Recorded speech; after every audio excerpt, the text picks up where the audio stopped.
the other day as to how the world is getting more inclusive as opposed to globalization as a theme playing out. If one has to just look inclusive, cut the noise around tariffs, which we've grappled with pretty much throughout the year, and build a portfolio which is kind of resilient and sort of, in that sense, sanitized from the rest of the world, what sector flavor should one have? Sure. A few sectors that straight away come to mind. Financials. It's a domestic sector. It's the largest. It's a third of our market cap. Frankly, without financials performing, it's difficult to imagine the stock market doing well. But the only thing is, if global markets fall, so would financials because of the large FI ownership, no? Well, a lot of that has already happened in terms of most of the FI outflow has been through financials. Sure, yes. And their positioning in financials. They're now underweight. So I think incrementally the impacts are more limited. I mean, one of the reasons financials underperformed was exactly for this. But I think we've seen the worst of that. Going forward, next year, earnings in financials will be a lot better, just given the lag effects of interest rates. And valuations are still very reasonable. So I think that's one sector, and it has potential scale and profitability. Another sector that we like, which is very domestic, is telecom. Simply because pricing is still incredibly low. The sector is obviously consolidated.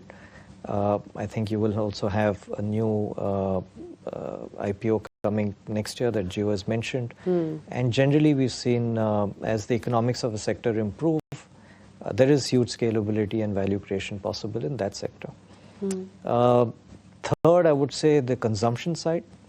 Post these GST cuts, income tax adjustments, and with next year the pay commission sort of increases that could come next year or the year after, whenever it comes, we're talking effectively of a 7 trillion rupee or 7 lakh crore rupee benefit to consumers for them to consume. It has to feed into consumption in some form or the other. We're already seeing some strong signs of Diwali, numbers coming through. And our hope is that that continues through the rest of the year. So it does look like we're on a bit of a consumption turnaround as well. So these are three areas, I would say, financials, telecom, parts of consumption, which are very domestically centered, which could do well irrespective of the global situation. But up until now, what's done well in consumption has been the entire premiumization and, everything from aviation to hotels to even retail. It's the premium end of consumption which has done well. Do you now think it's the chance that perhaps bottom-up stories would actually play catch-up? So I think the premium end continues to do well.